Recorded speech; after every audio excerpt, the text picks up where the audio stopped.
Namaste to all. Let me start with the prayer. Purananam Alayam Karunalayam Namami Bhagavatpadam Shankaram Lokashankaram Sadashiva Samarambham Shankaracharya Madhyamam Asmadacharya Padyantam Vande Guru-Paramparam.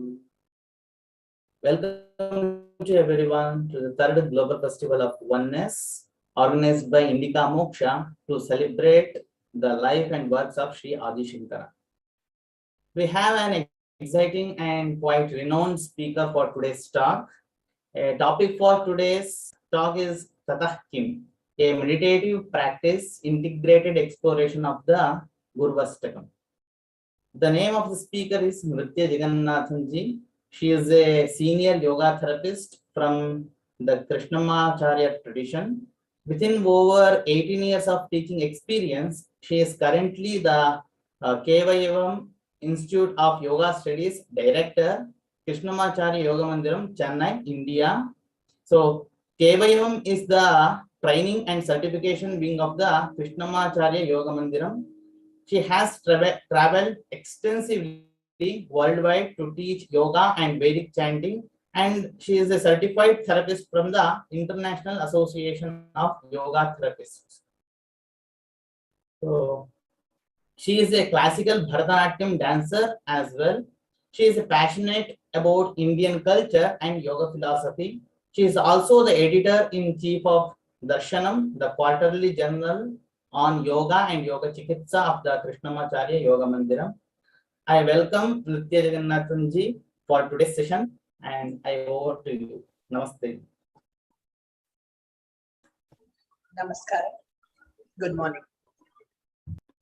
At the outset, my gratitude to Sri Nitin Sridhar and to Indica Moksha for inviting me to speak today amidst a gallery of the most stalwart scholars and speakers. My topic for today is Adi Shankara's Gurvastakam.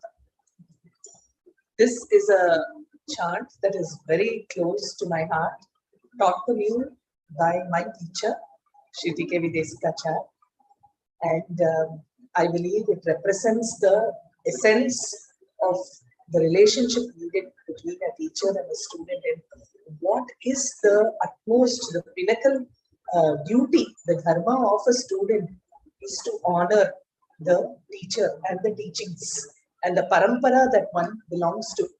It is said, Gurum Prakashayet Dhiman, and therein lies the hallmark of a true disciple. And so I just want to explore the beauty of this Ashtakam, just a short composition, but so much depth in it, and also integrate it into a meditative practice in the tradition of the Krishnamacharya Yoga Mandiram.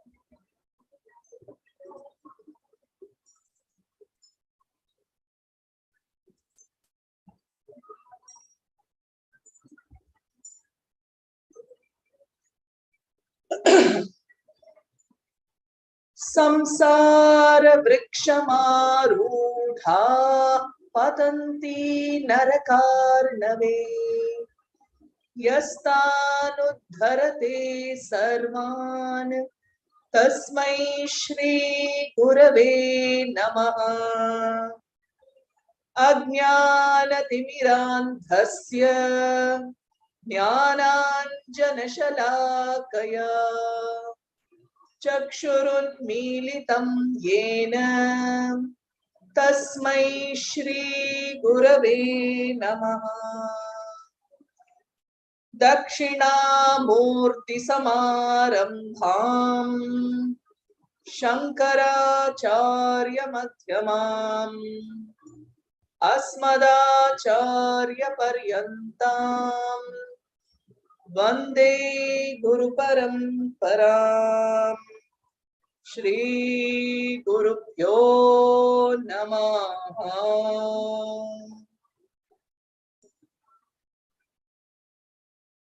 Before we move into the text, the Gurvastakam, I'd like to spend a little time exploring the importance of the Guru.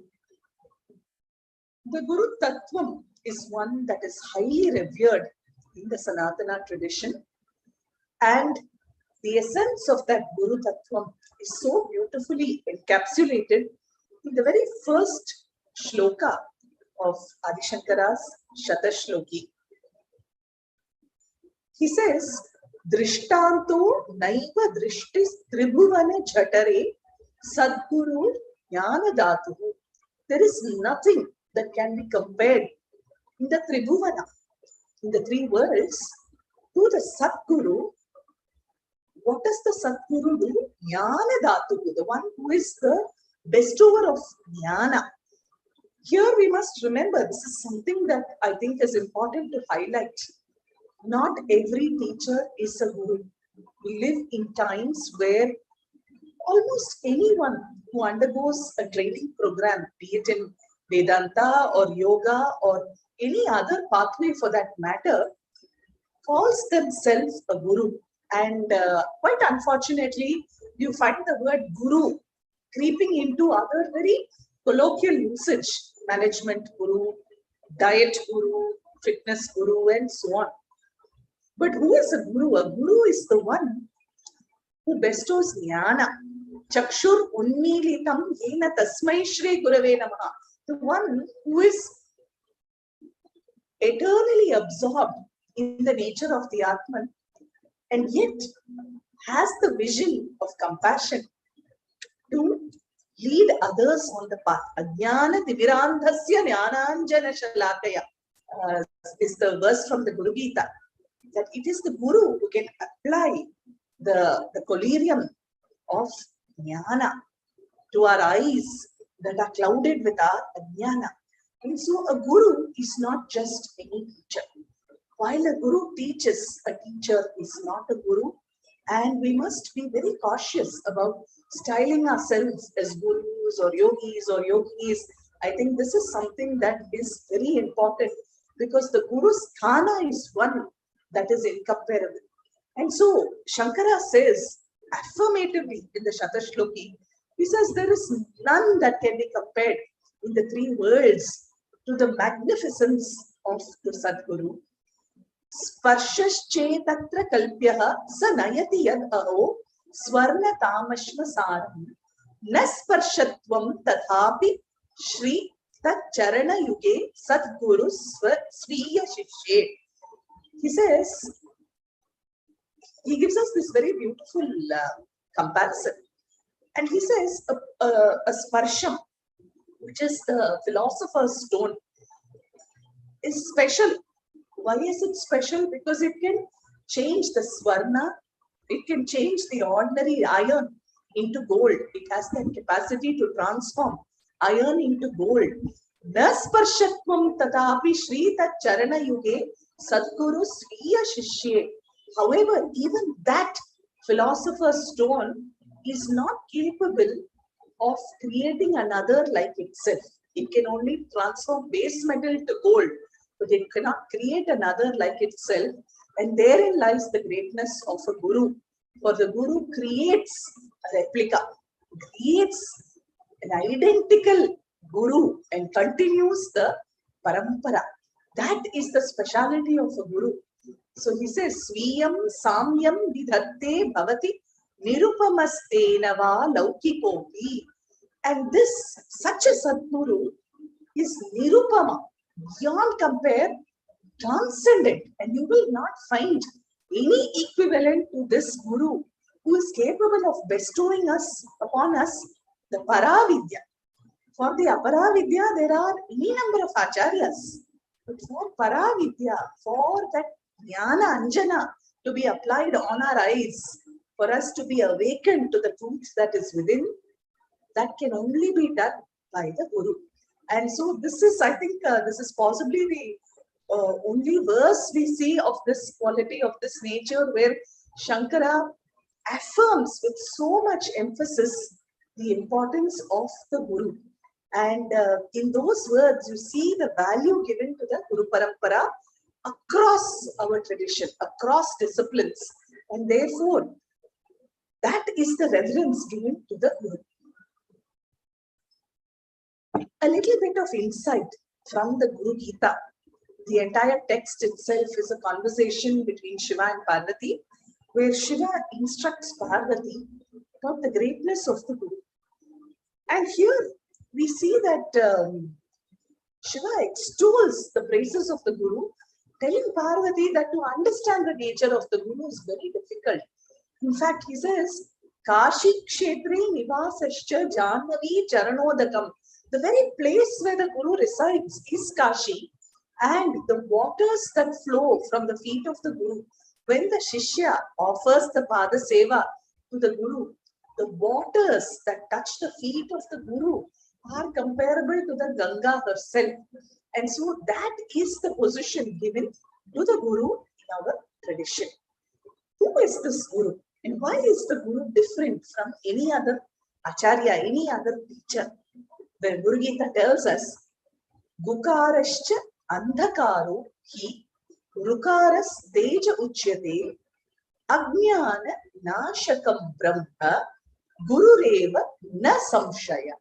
There is no doubt about who the Guru is. For the syllable Gu is representative of Andhakara. Now, what is this Andhakara? It is the darkness of ignorance that clouds our vision, not just our physical vision, but our vision of who we are, what is our purpose, and how we engage with the world. And so that Andhakara is ignorance, the darkness of ignorance, born of deep-seated tamas. And the syllable Ru, Teja Uchyate, it is that which brings light. And such an entity, that Guru, is the only one who is capable of destroying our Ajnana. Ajnana Nashakam Brahma. The Guru births us from the Ajnana into Jnana. And so such a person alone is the Guru. What is very beautiful about the Guru Tattva is that it is also comparable to the light of a Deepa, of a Jyoti. That you can light millions of lamps from one single oil lamp with no diminishing of the light of that first oil lamp. And this is also why Shankara speaks of the Guru's speciality as the one who is able to create innumerable ones like him for the continuity of the Jnana Parampara. Gukaru Bhavarogasyat Gukaraha Tannirodhakrita Bhava Roga Haratyacha Guruhu iti abhidiyate. Gukaro, the Guk Shabda, represents Bhava Roga, represents our incessant journey, return to samsara, which is presented as a Roga, Bhava Roga. Rukaraha Tannirodhakrita. The syllable Ru represents that person, that great entity who is capable of freeing us or putting an end to the cycle of samsara. Bhava Roga Haratyacha Guru iti abhidiyate, says the Guru Gita. Gukarascha Gunatito Rupatito Rukaraha Guna Rupa Vihinatva Guru iti abhidiyate. Again, another beautiful insight. All that is of the material world is made of the three gunas. As Krishna tells Arjuna in the Bhagavad Gita, he says, Traigunyo Vishaya Veda Nistraigunyo Bhava Arjuna. All that is discussed in the Aparavidya, all the abundance of knowledge that is available, not just in the Veda, in our world, that is of the three gunas. Nistraigunyo Bhava, transcendent. And that is the quality, that transcendence is the quality of the Guru, who is an enlightened master, who is here only out of deep compassion to bring others on the path, to guide others on this path, and to help us attain our goal, which is eventually moksha. And so the Guru represents transcendence over the three gunas, Not only is the Guru transcendent over Guna, Rupatita is also transcendent over form.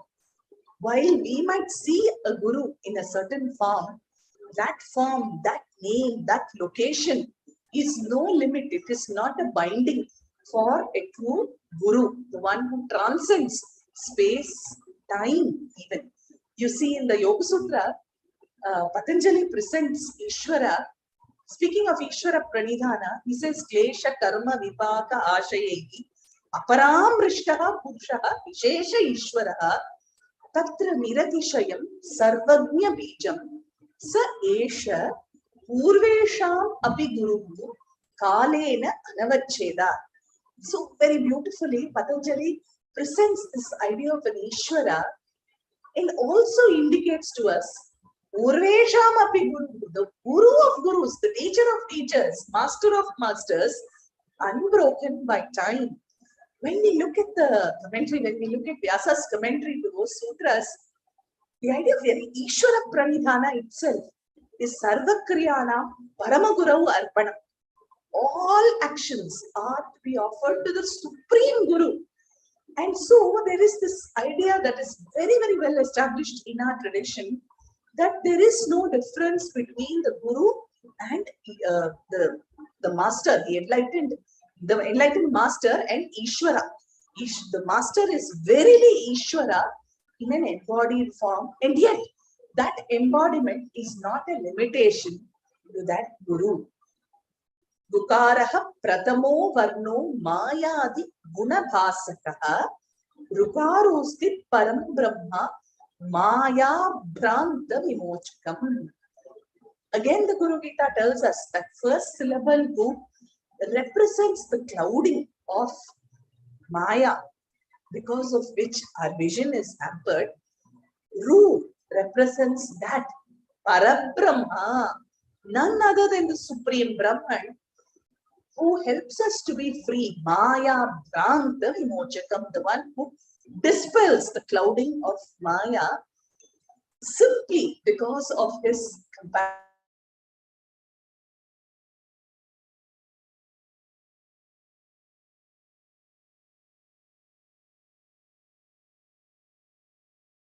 From their gurus and the role of the Guru in the transformation of the Shishya. Here, as I have said, Guru Sakshat Parabrahma, this Guru, the Guru that we see in front of our eyes, the one who gives us that jnana, gives us that, who plants that seed, nurtures it. And when we fail, when we fall in our sadhana, the one who pushes us further, compassionately yet firmly, that Guru is verily the Parabrahma. And this is why there is so much reverence to the Guru. Now you have the form of the Guru as a living entity.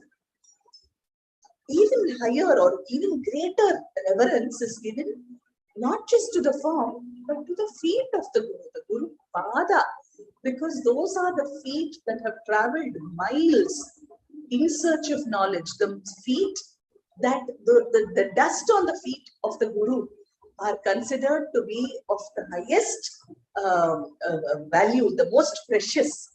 And in our tradition, when the Guru is in the Sthula Swarupa, there is the connection to the Guru Murti, to the Guru Pada, and the Pada Seva is done to the actual feet of the Master. But when the Guru transforms into the Sukshma Sharira, then the highest place is given to the Guru Paduka. Because if the Guru represents Vijnana Ghana, the Padukas are that which hold that Guru. And so, again, you have so many beautiful stotras on the value of the Guru Paduka and the importance, therefore, of the Guru-Parampara. And repeatedly we see in every Jnana Parampara, every Guru-Parampara, one's Guru, the Paramaguru, the Parameshti Guru, the entire lineage of Gurus is invoked for any task, for any action.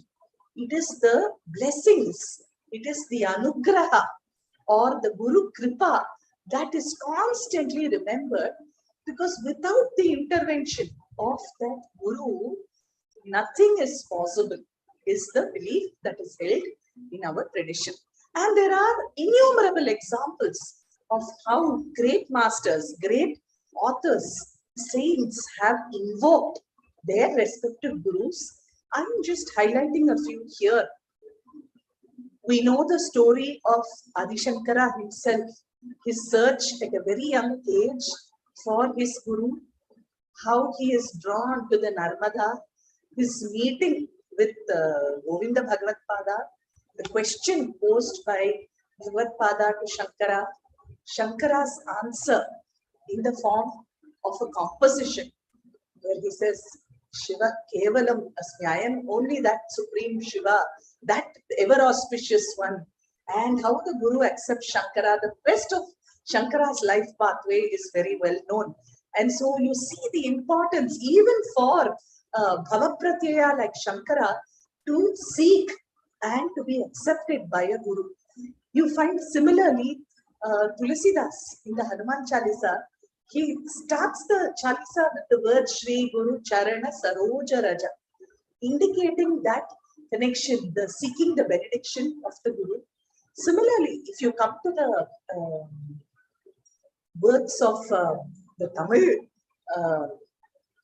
greats, you have Avayar's Vinayaka in which she says, Guru Vadi Vadi Kuvalayam Tanni Tiruvadi Vaithu Tiram Idu Porulena. It is the Vinayaka Ragavan is an ode to Ganesha, and she says, you appear in the form of the Guru for the welfare of the world, and you establish the greatness of this tattva.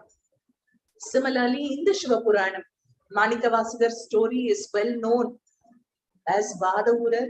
He is the minister to the king, sent to buy horses for the royal stables.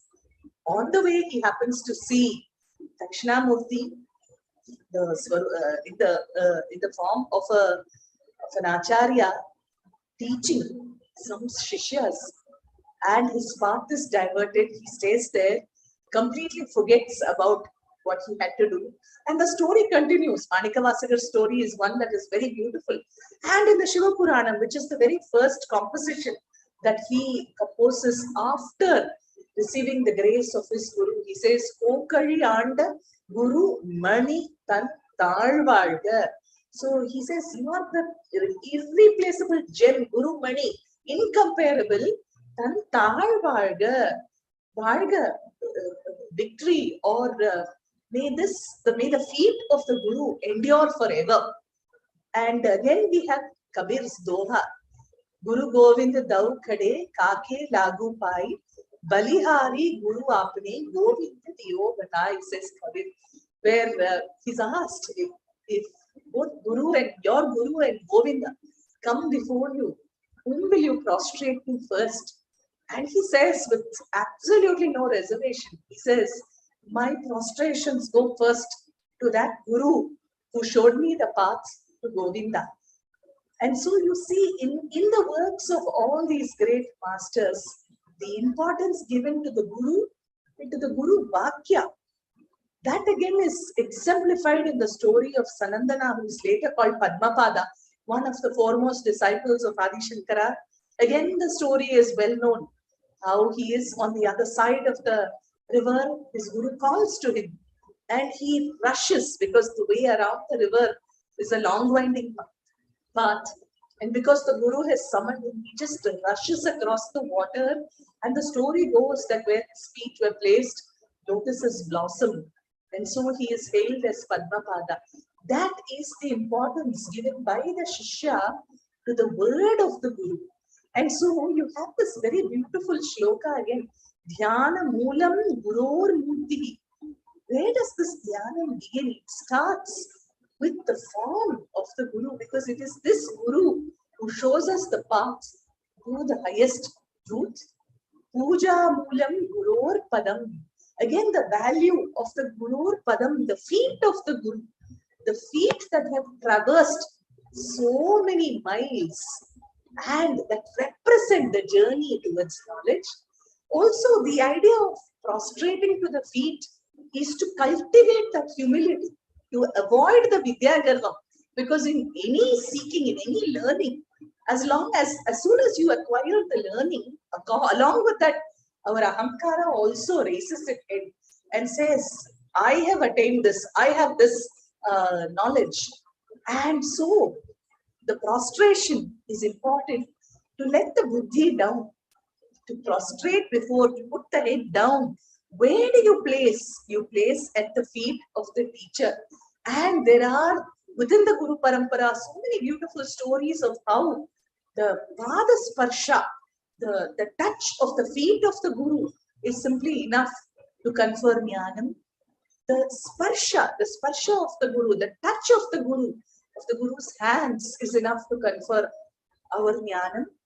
The vision, simply the drishti, even the drishti of the cornermost eye. The Guru doesn't even have to look at you straight, just the what we speak of in Tamil as kadai kan parvai. Just the end of the eye, just a sideward glance of the Guru is enough to alter our life pathway. Even the very breaths that we breathe, in the presence of the Guru, we are breathing in that prana. And that itself is a form of transformation. And so much value is given. Therefore, puja moolam guror padam. The worship is due to the feet of the teacher. At the first preliminary level, this is where our journey into establishing a sadhana has to begin. Mantra moolam guror vakyam, as exemplified by Padmapada. Whatever that Guru says is mantra. Mantra moolam, that is the source. The vision of the rishis, they are our gurus. There are so many gurus, so many Guru Paramparas. Their words are so precious. Moksha moolam guru. Eventually, moksha is also ascribed to the kripa, to the compassionate grace and anugraha of the Guru, who is none other than Parabrahma Swarupa, here to guide us along this path. Now, with this background, I move into the Gurvastakam itself. Set is 8 verses with a Phalashruti. In every verse, you find the last 2 lines repeating. Manashchenna lagnam guroram gripadni tatah kim, tatah kim, tatah kim, tatah. It's a very beautiful rhythmic verse. Sounds beautiful to hear as well. And Shankara lists a series of attainments, achievements, things that are considered things that one ought to be very proud of. Says you might have everything, but if your mind is not able to dwell on the feet of your Guroram Gripadme, just for a lagnam, just for a moment, then what is the purpose? Then what? Then what? Then what? Then what? He repeats it 4 times. With people, with masters like Shankara, if something is said once, that itself is our pramana. Here he says it 4 times and he says, then what? What is the purpose of your life? What is the purpose of what you achieve? What is the purpose of anything that you have if you are not able to hold on to that thought of the Guru's feet, even for but a lagna? That is the importance given to the Guru Tattvam, to the Guru Sthana, by a Jagadguru like Shankara himself.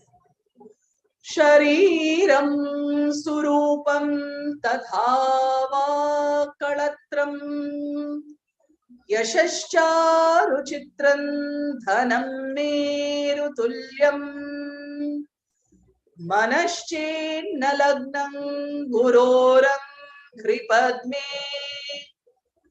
tatah kim, tatah kim, tatah kim, tatah kim. You might have a beautiful body, shariram, very beautiful. Surupam, charming, your form. Tathava kalatram. And so also, likewise, your wife, your spouse. Yashascharu chitram, great renown across the world. Dhanam meru tulyam, and wealth accumulated like the Meru itself. Limitless. Everything is there. All manner of abundance. Manashchena lagnam gurorang kripadme tatakkin, tatakkin, tatakkin, tatakkin. What is the purpose? What is the point of all these attainments if you don't remember the feet of your teacher, without whom none of this would be possible? He says in the very first verse of the Gurvastakam. Kalatran dhanam putra pautradi sarvam griham bandhava sarvametadhi jatam manaschenna lagnam guroram kripadme tatah kim, tatah kim, tatah kim, tatah kim. Kalatram, again he speaks of one's spouse, dhanam, sufficient wealth, putra pautradi sarvam. You have lived a good life, you've had children, your children have had children, you have a large family, griham, have a home, well running, well functioning house, bandhava sarvam etatti jatam, and all manner of relatives, well-wishers, those who surround you. All of this is abundance. This is prosperity. You have such the wealth of a good family, something to cherish. And yet he says, Manashchena lagnam gurorang gripadme. In the midst of all this, in the midst of samsara, if you don't find the time to think, to contemplate, to reflect, to meditate upon the feet of your teacher, tatakkin, tatakkin, tatakkin, tatakkin.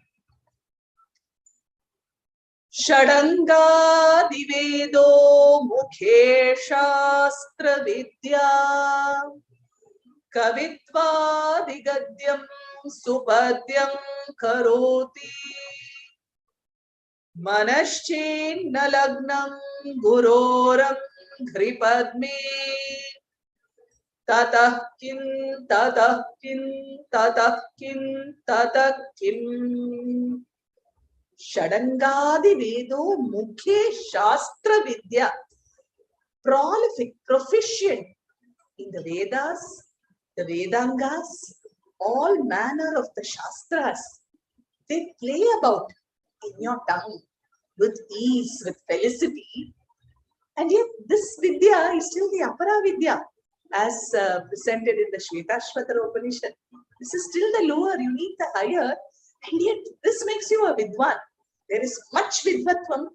Kavitvadi Gadyam Supadyam Karoti.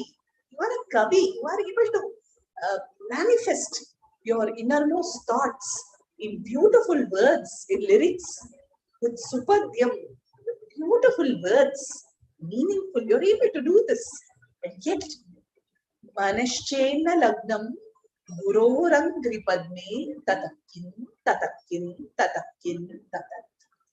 What is the value of your vidvatvam if in that vidvatvam you do not develop the humility to go to and to invoke the memory of the feet of your teacher?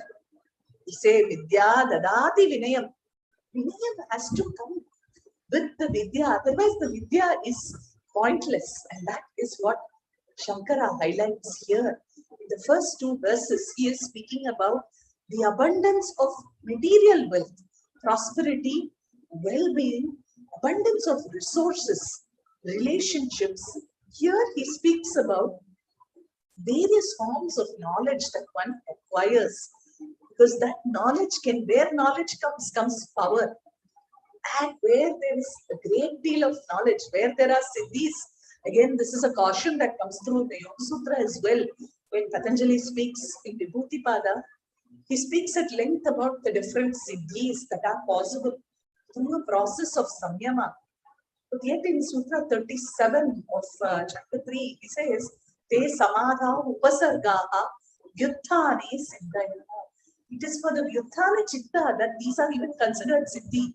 For this samadha upasarga, For those who seek a higher goal, these are but upasarga, they are obstacles. And so that clarity, that you might be prolific, fluent, great speaker, great author, great composer, and yet that vinaya is needed, that humility is needed to invoke, to remember the feet of the Guru in the midst of all that other things that happen in our lives. Videsheshu manyasvadesheshu dhanyaham sadachara vritteshu mattonna chanyaham manaschenna lagnam guroram kripadme tatah kim tatah kim tatah kim tatah kim. As an outcome of all this that you have achieved, of this vidvatvam, videsheshu manyaha, you are well known in countries outside your own. Your fame spreads. Swadesheshu dhanyaha, you are a dhanya in your own country, in your own nation, highly respected. And sadachara vritteshu mattonna chanyaha. Here, yes, there is vidvatvam, there is also sadachara. You are an exemplar of sadachara vritti. You embody that appropriate behavior. You embody that cultural refinement. Na anyaha, no one can compare with you. Because not only do you have that vidya, you also have the refinement that goes along with it. And yet, what is the point? Manaschenna lagnam gururam gripadne tatakkim tatakkim tatakkim tatakkim. What is the point of this refinement, of this evolution, if in the midst of all this you don't find the time to remember the feet of your teacher? Kshama mandale bhupa bhopala vrindaihi sada sevitayasya padara vrindam manaschenna lagnam guroram kripadme tatah kim tatah kim tatah kim tatah kim. I apologize for the typo there. Bhupala vrindaihi sada sevitam yasya padara vindam. Here you are renowned. How renowned are you? You are so well known, so revered, that the Bhupala, the ones who rule the country, the ones who rule the nation, come before you. They salute you, they prostrate before you. So you have an entire, actually a galaxy of people who are in positions of power, who come seeking your padara vindam. They serve your feet. You are appointed, you might be the Kula Guru to the kingdom, you might be a Guru to so many others, and yet, what is the purpose of that Gurutvam? Manaschenna lagnam gururam gripadne tatakkim tatakkim tatakkim tatakkim. What is the point of that sthana, of that respect, if you do not embody respect to your Guru, if you don't honor the memory of your Guru's feet? Repeatedly, the Gurvastakam itself is a reminder, and a reminder that keeps recurring. It says, no matter where you are, no matter what you do, no matter how far you've gone, remember the source that allowed you, that led you on this journey. Yasho me gatan dikshu dana pratapat jagadvastu sarvam kareyat prasadat manaschenna lagnam guroram kripadme tatah kim tatah kim tatah kim tatah kim. Yasho me gatam dikshu dana pratapat.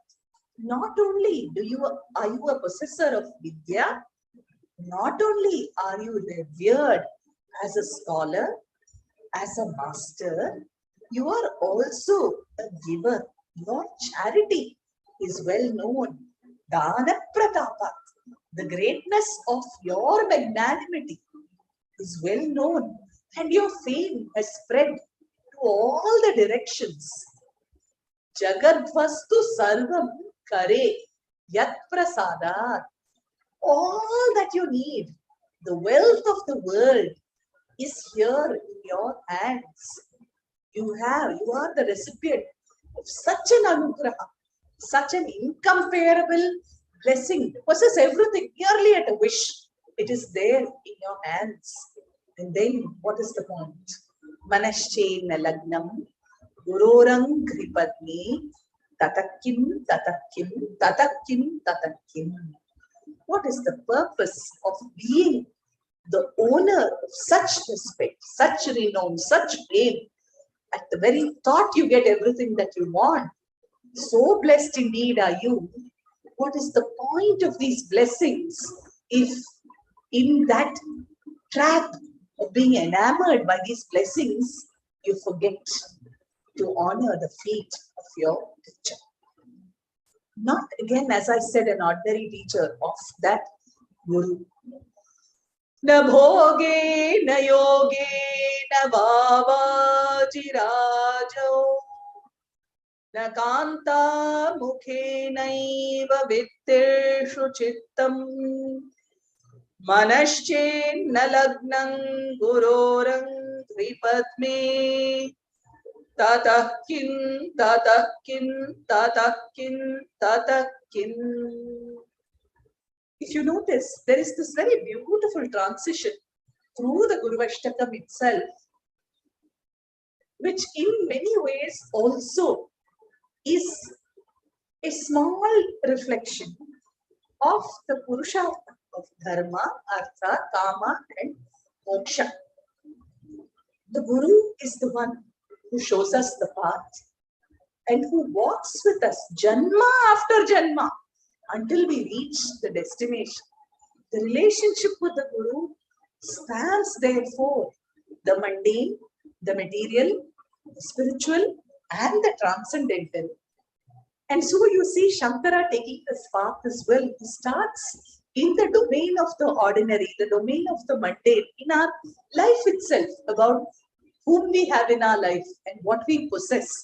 From there, you see him making the transition to jnana, which is refinement, one step higher, the seeking. And when all this comes together, along with that jnana, there is sadachara, because merely jnana is not enough. You have to have refinement. And so that cultural refinement, that evolution, with that there is sadachara vritti, and therefore you are honored. With this comes the greatest honor. The Yoga Sutra again mirrors this in chapter 3. Patanjali tells us, Thanyupanimantrani sangasmaya karanam punaranishta prasangat. At this point, when all these siddhis come your way, you receive invitations to join the pantheon of celestials. You receive Sthani Upanimantrani. These are invitations that cannot be rejected, cannot be refused. And he says, Sangasmaya Karanam. Do not form attachments, otherwise the cycle of samsara will start again. Here you see Shankara moving in this direction from the mundane, the material, to the seeking, the quest of jnana, refinement through that jnana. Now here there is this aspect of vairagya that comes through. As an outcome of this abhyasa, slowly there is a vairagya, there is a detachment. And now this marks a different stage in the evolution of the sadhaka. Na bhoge, na yoge, na va vajirajau, na kanta mukhe naiva vitteshu chittam. Your mind has gone beyond ordinary bhoga, these mundane material life experiences of sukha and dukkha. Yes, you have gone beyond them. Na yoga, you've also transcended the attachment or the desire to be in a state of yoga. You are not interested or inclined. Navavaji Raja, in the possession of horses or other such like nothing. There is nothing in the material world that holds you in its thrall. Neither Does the face of your beloved entice you any longer? Nakanta muke naiva vitteshu chittam. And the promise of all manner of wealth holds no control over you. All of these are representative of definitely an evolved state of wisdom, of jnana. Even in such a state, Manasche nalagnam guroram gripadne tatakim, tatakim, tatakim, tatakim. You have let go of all this. You have gone beyond. You are in a state of vairagya, the highest dispassion towards all that is material and to the outcome of your sadhana as well.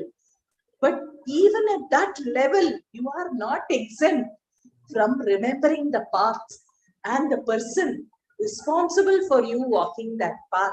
And so you see here very beautifully that emphasis, why you remember a teacher, why you remember the Guru till the very end.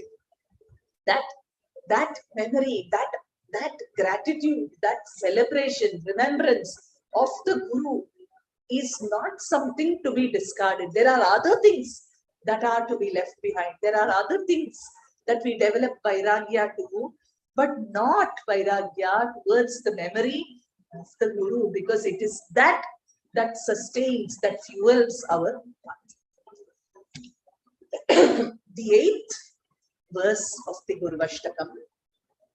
Aranye nava swasya gehe na karye na dehe manovartate me tvanarghe manasche nalagnam guroram kripadme tatah kim, tatah kim, tatah kim, tatah kim. This is a development, a continuation of the same thread of thought. You are not bothered about whether you are in an aranya, whether you are in the forest or in your own home. This is immaterial because you have gone inward. Neither are you concerned with the action or the outcome, na karye, the action or outcome of those actions. Na dehe manovartate me tvanarghe. Giving up all manner of attachment to the body, to the mind itself. This is again paravairagyam, the highest level of vairagyam. All of this has been attained. You have reached that level of emancipation, of realization. Even there you are not excluded. You are not exempt from the essential duty of paying respects, of honoring the teacher, the teachings, and offering your salutations again and again to the feet of that Satguru who enabled this. And so, if at this level of refinement, at this level of evolution, Manashchena Lagnam Guroram Gripadme Tatakim, Tatakim, Tatakim, Tatakim. What is the point of this entire journey? What is the point of cultivating this Paravairagyam if in that Vairagyam you forget to remember the feet of the teacher? So you see repeatedly through these 8 words that emphasis on offering one's salutations, one's prostrations, remembering, invoking the teacher, the Guru. How? By worshipping the feet. It is the Guroram Gripatte, not even the Guru Murti. It is the Guru Pada, Guru Paduka that have to be remembered and invoked time and time and time again until our journey is complete and our destination reached. The last verse of the Gurvastakam is the Phalashruti. Gurorashtakaya pathet punya dehi yatir bhupatir brahmachari chagehi labhedvan chitartham padam brahma sanyam gurorukta vakye mano yasya lagnam. Shankara tells us, like in many of his compositions, he says the one who reads or chants or studies this Gurvastakam is a Punyadehi. even to attain a guru in a lifetime, in this embodied lifetime itself, is the outcome of Koti Janma. We see this idea presented by many of the masters. To be born a human, Manushyatvam itself is Durlabham. In that mumukshutvam, that desire, that seeking for something higher, even rarer. But even more rarer is that sahapta that we get to a Mahapurusha, to be in the presence of a Guru, to be within the vision for that Guru's eye, that grace, that gaze to fall on you. One has to be a Punyadevi. This is the outcome of so much of prior sadhana, and whoever it is, whether it is a yati, a bhupati, a ruler, brahmachari, chagehi, whether it is a brahmachari or a grihastha, immaterial, because the Guru is common to all. The Guru does not discriminate. There is no higher or lower, better or worse, nothing. For the Guru, everything is the Brahma Tattvam. The Guru lives, embodies that Tattvam and transmits this Tattvam to the Shishya. And so whoever it is who recites this, who understands the value of the Gurvastakam, labhed vanchitartam padam brahma sanyam. Not only are your material needs fulfilled, padam brahma sanyam, you go to the highest, you reach Brahma Padam. And therefore, all that is needed, manu yasya lagnam, let your mind dwell, not the superficial mind. Let that inner mind, let your heart dwell on the feet of this incomparable Sadguru, whoever that Sadguru is, whoever your Guru is. Invoke that Guru, offer your salutations, all that is all that is needed. And that alone will invoke incomparable benevolence, incomparable benediction, incomparable grace. And that grace will see you through to your destination of Brahmapada. With these words, Shankara concludes the Gurvastakam. Let me now take you into a practice. We will be doing a meditative practice, a little bit of movement, some pranayama. After which, I will lead you into a brief practice of visualizing your connection with your Guru. In this, we will be using the following chants. I will be building this up. Namaha Gurave Namaha Satgurave Namaha Shri Satgurave Namaha Om Shri Satgurave Namaha. So it is a chanting integrated practice. After I finish the practice, I will give a little bit of time for any questions or observations if I request you to please sit in a comfortable seated position, any comfortable position. If you are unable to sit on the floor, it is fine. You can sit on a chair. Make sure your feet are placed firmly on the ground and not dangling. Try to keep your back straight, slightly lower the chin. Keep your eyes closed.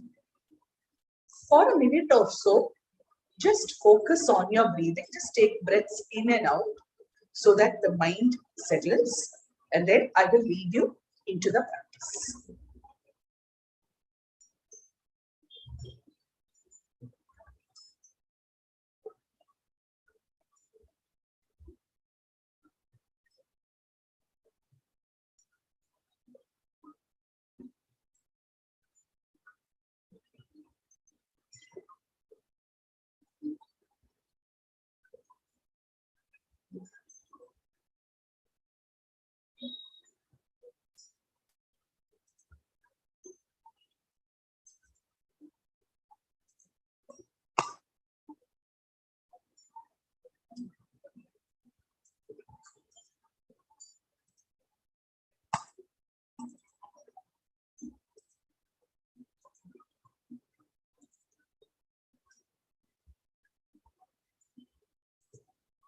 with your eyes closed, please repeat after me. Namaha. Namaha. Gurave Namaha. Gurave Namaha. Sadgurave Namaha. Sadgurave Namaha. Shri Sadgurave Namaha. Shri Sadgurave Namaha. Om Shri Sadgurave Namaha. Om Shri Sadgurave Namaha. Now, in the position that you are sitting, place your palms in front of your chest, in the region of the heart space, in the Anjali Mudra. As you inhale, raise your hands above your head, just till the forehead level. In the Natya Shastra, the Namaskara is indicated at 3 levels. Above the head is for the Devata, here is Guru, and at the heart level is for others. And so, following that tradition, as you inhale, raise your hands till the forehead. I will chant for you. As you chant, lower the hands back to your heart. As you do this, I'd like you to visualize establishing a connection to your Guru. Whoever that Guru is, if you have a Guru in the Sthula Swarupa, connect to that Guru. If your Guru is in the Sukshma Swarupa, connect to that Sukshma form.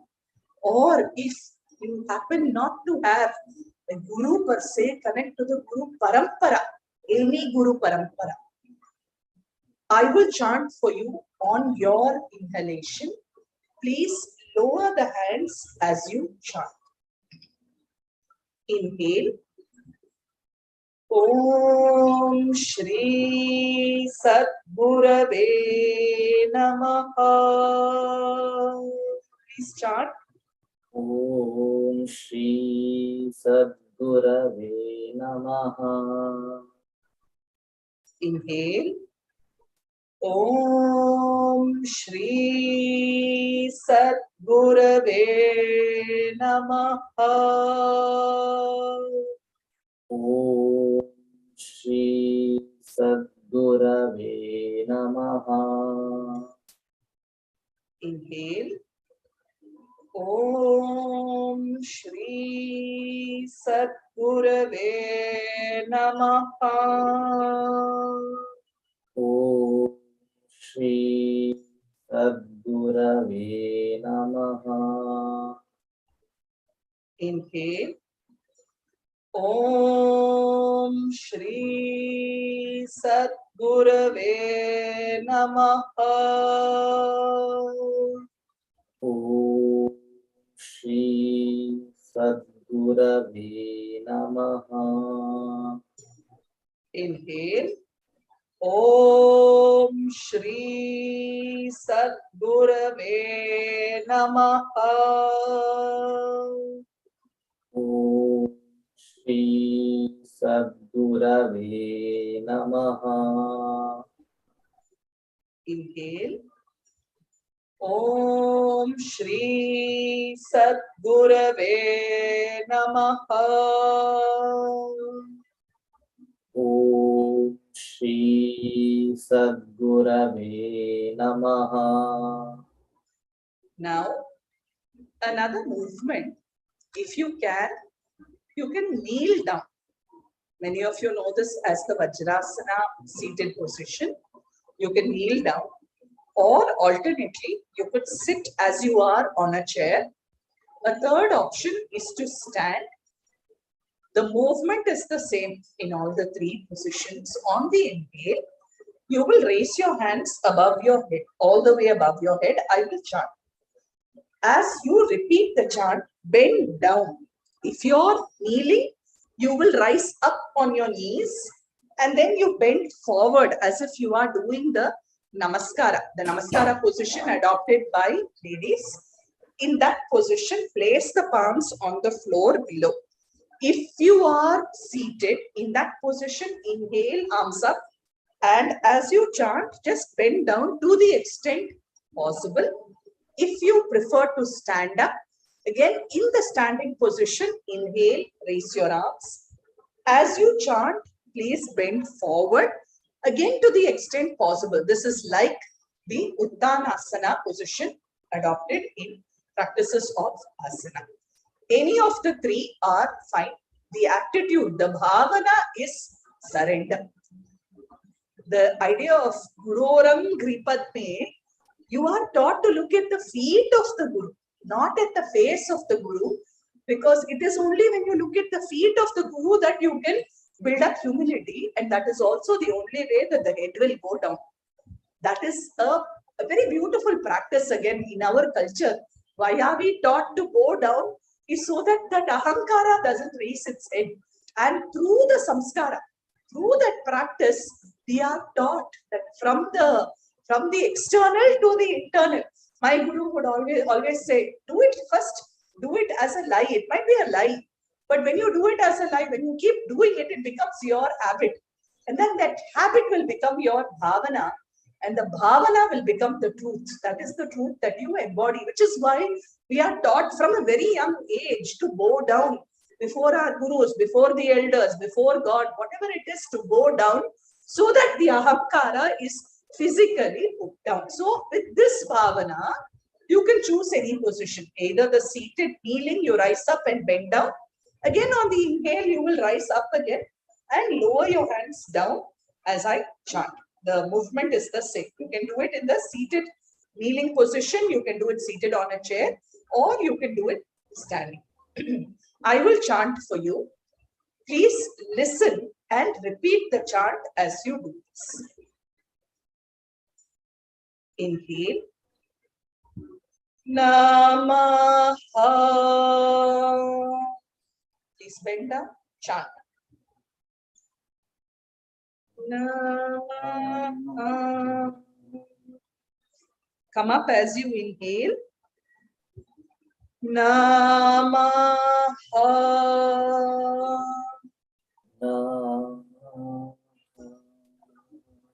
Lower the hands as you chant. So there are four components. The inhale, I will chant, you will take your arms up. As you bend forward, you will chant. Again, come up as you inhale, I will chant. Lower your hand to the starting position, you will chant. We'll do this again. Namaha. Chant. Namaha. Inhale. Namaha.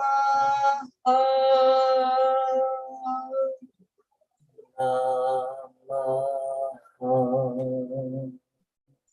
Inhale. Gurave Namaha. Chant. Gurave Namaha. Inhale. Gurave Namaha. Gurave Namaha. Inhale. Sadgurave Namaha. Sadgurave Namaha. Inhale. Sadgurave Namaha. Sadgurave Namaha. Inhale. Shri Sadgurave Namaha. Shri Sadgurave Namaha. Inhale. Shri Sadgurave Namaha. Shri Sadgurave Namaha. Inhale. Om Shri Sadgurave Namaha. Om Shri Sadgurave Namaha. Inhale. Om Shri Sadgurave Namaha.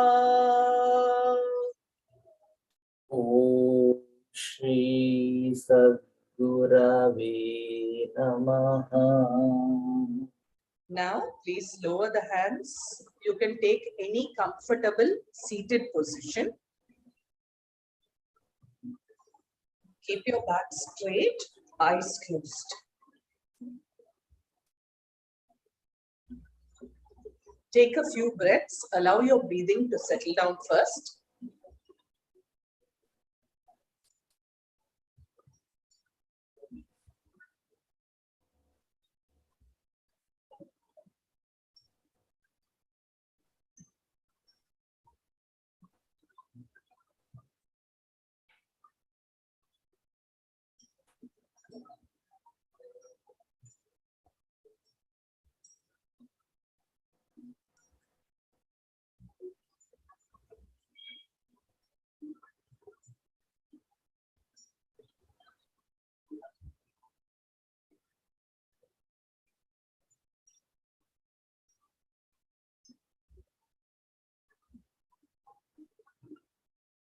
Now, for the next few minutes, I'd like you to visualize being seated in the presence of your Guru, Sthula or Sukshma in material, or in the presence of Sadashiva or Narayana, whoever you deem to be in that Guru Sthana.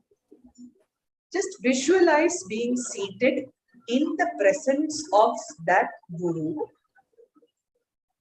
as you breathe in and out. Inhale deeply. Try to inhale as long and smoothly as possible. And visualize that as you breathe in, you are breathing in that Shvasa of your Guru. The Prashvasa, that which is exhaled by the Guru, is inhaled by you. It comes into you as jnana. So draw this into your heart. Hold just for a few seconds. Hold your breath and visualize that anugraha, that kripa spread throughout your system. Exhale. As you exhale, exhale in humility, offering your anxiety, your fears, your doubt, your stress at the feet of the Guru, offering your anger, passion, greed, jealousy, hatred. Take this out of your heart, offer it at the feet of your Guru on your exhalation. And then just briefly again, hold your breath for a few seconds in gratitude for that benevolence, for that compassion. When we say Tasmai Shri Gurave Namaha, the salutation is for that unequaled karuna of the Guru to accept ordinary people like us as Shishyas into show us the path. Right? So this is your bhavana that you do along with the pranayama. Inhale, visualize, drawing in the exhaled shwasa of your Guru, drawing into you that anugraha of the Guru. Hold your breath. Visualize that anugraha, that kripa spreading throughout your system. On your exhale, try to exhale as slowly and deeply. In your mind, you visualize that you are offering everything in you that is a source of worry, dukkha, anxiety, anger, whatever it is. Draw it out of your heart and offer it at the feet of your Guru. Hold briefly for a few seconds after you exhale in surrender, in gratitude. I hope my instructions are clear. Please do this at your own speed. For the next few minutes, I will tell you when to stop. If your attention wanders, bring it back. It is okay, but try to keep it fixed on this bhavana for at least 12 to 15 breaths. Inhale, hold, exhale.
Please finish with the next 2 breaths.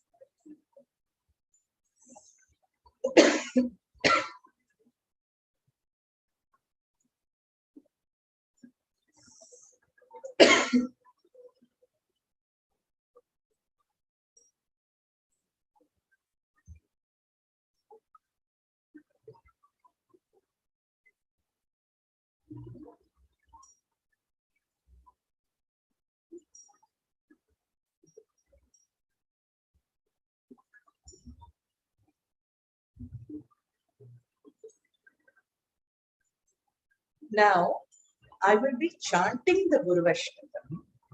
Run through all the 8 verses with the Kalashruti. After every verse, I will pause. I would like you to chant Om Shri Satgurave Namaha.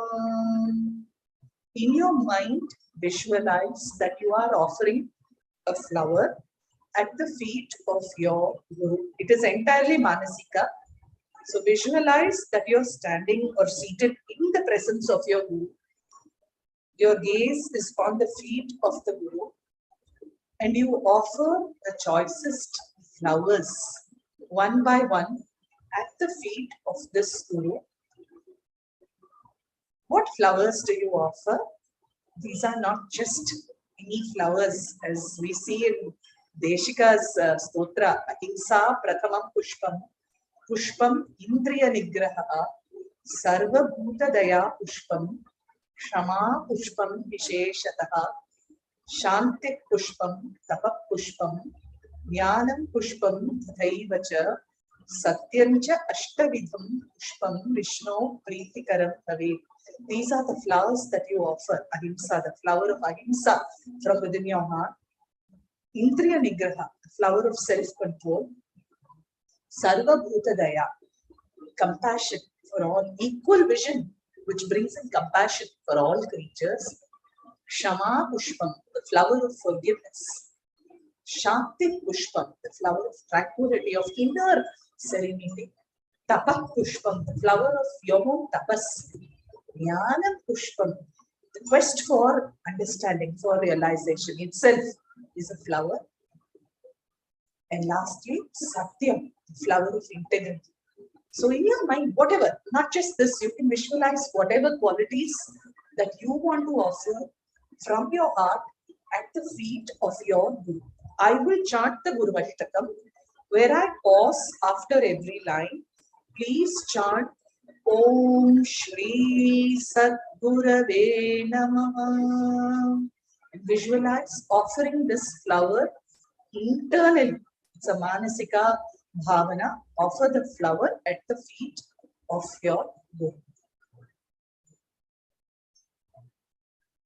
Shariram Surupam Tathava Kalatram Yashascharu Chitram Dhanam Nerutulyam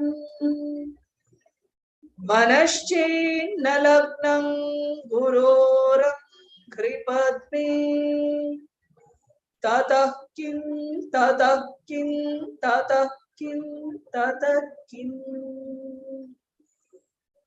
Om Shri Sadgurave Namaha. Kalatran Dhanam Putra Pautradi Sarvam Griham Bandhava Sarvametadhijatam Manaschenna Lagnam Guroram Gripadme Tatah Kim, Tatah Kim, Tatah Kim, Tatah Kim. Om Shri Sadgurave Namaha. Shadanga Divedo Mukhe Shastra Vidya Kavitva Digadyam Supadyam Karoti Manaschenna Lagnam Guroram Kripadme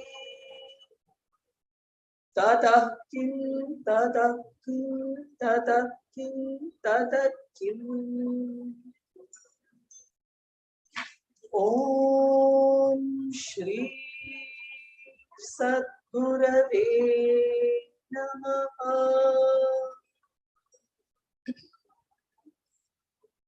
Videsheshu manyasvadesheshu dhanyaha Sadachara vritteshu mattonna chanyaha Manaschenna lagnam guroram kripadme Tatah Kim, Tatah Kim, Tatah Kim, Tatah Kim. Om Shri Sadgurave Namaha. क्षमामण्डले भूपभूपालवृत्तैः सदा सेवितं यस्य पादारविन्दम्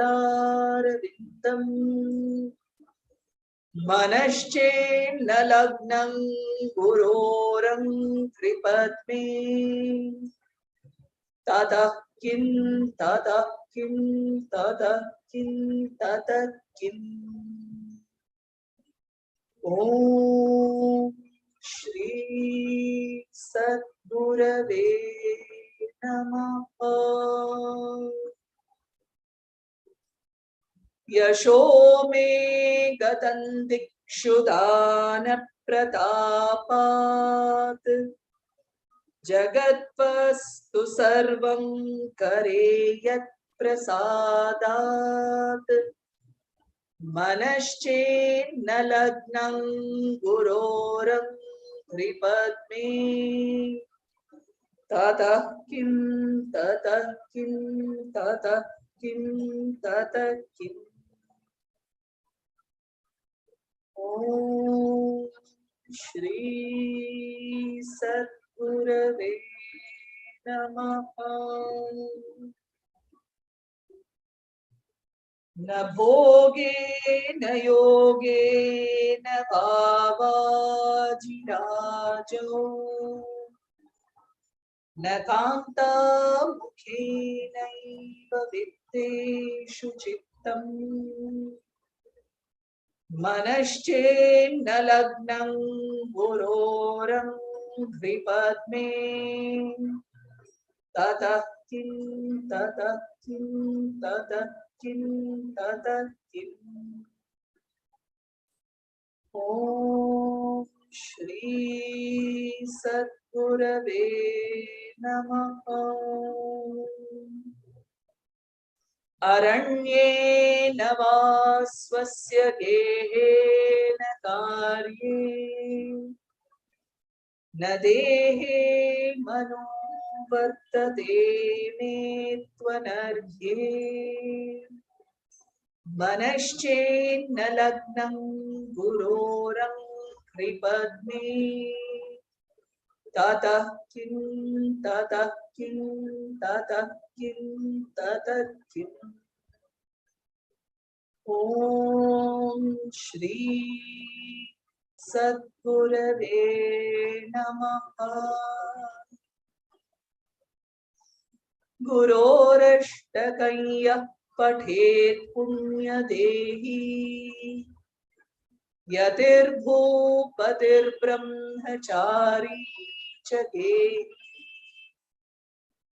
लभेद्वाञ्छितार्थं पदं ब्रह्म संयम् गुरोरुक्तवाक्ये मनो यस्य लग्नम्। ॐ श्री सद्गुरवे नमः। ॐ श्री सद्गुरवे नमः। ॐ श्री सद्गुरवे नमः।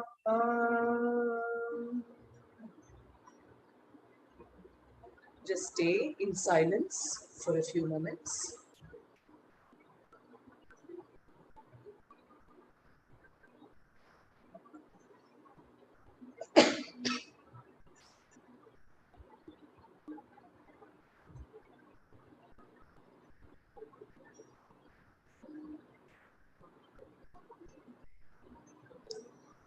Om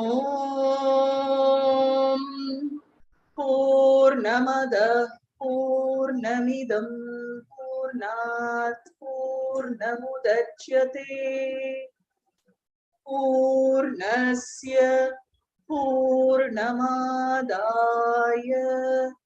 Purnamevavashishyate. Om Shanti Shanti Shanti. Kayena vacha manasendriyairva buddhyatmana va prakrite svabhavat karomi adyat sakalam parasmai Narayanaayeti samarpayami. Sarvam Shri Krishnarpanamastu. Om Shri Gurubhyo Namo.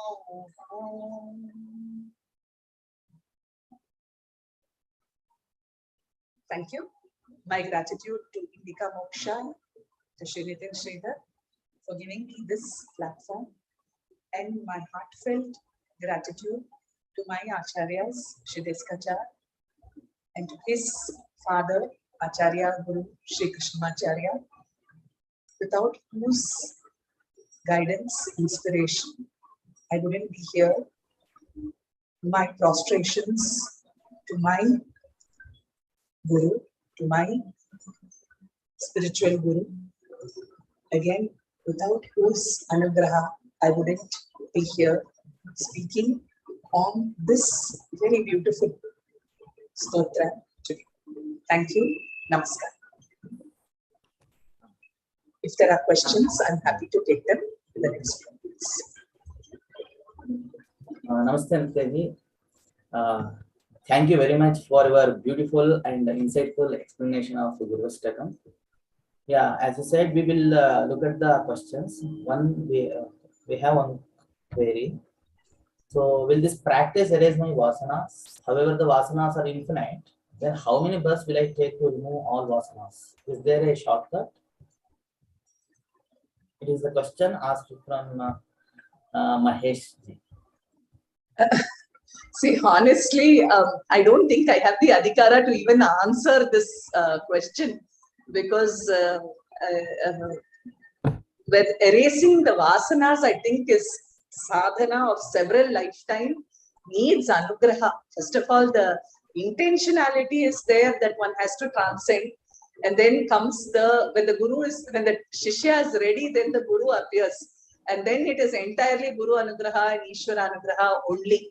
And so I don't think there are shortcuts, because that defies the purpose of this whole process of sadhana. And so without the sadhana, without the abhyasa, without the vairagya, without the shraddha, I don't think any movement or any kind of a transformation is possible. And even that guru's touch itself is the outcome of so much prior sadhana. You have to be eligible. And therefore, I don't think there are any shortcuts to this.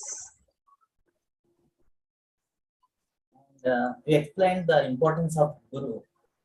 So, how one can attain such guru? Suppose someone doesn't have such guru in the life, so how one can attain such guru? Bhima Shankarji, I can't hear you very well. If you could come a little closer. Now you can hear me?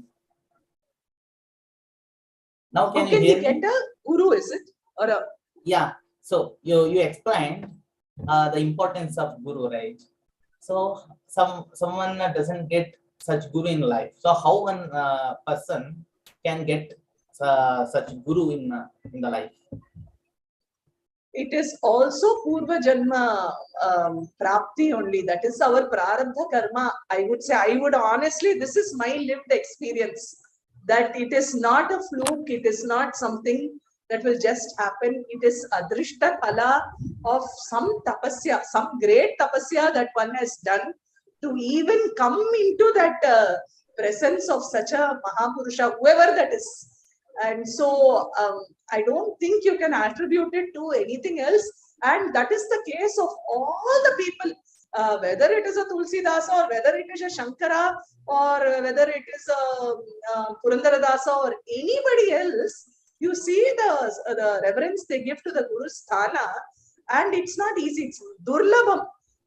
In fact, in the Guru Gita, Shiva tells Parvati, it's Ati Rahasyam. It is such a Gudha Vidya that to understand the Guru principle, because they live and walk along among us, they seem to be normal. They seem to be ordinary people eating, sleeping, drinking, engaging with us, but internally they are literally Ishvara, which is why the Chakshur Unnilitam, that the eyes are not open, they are partially closed.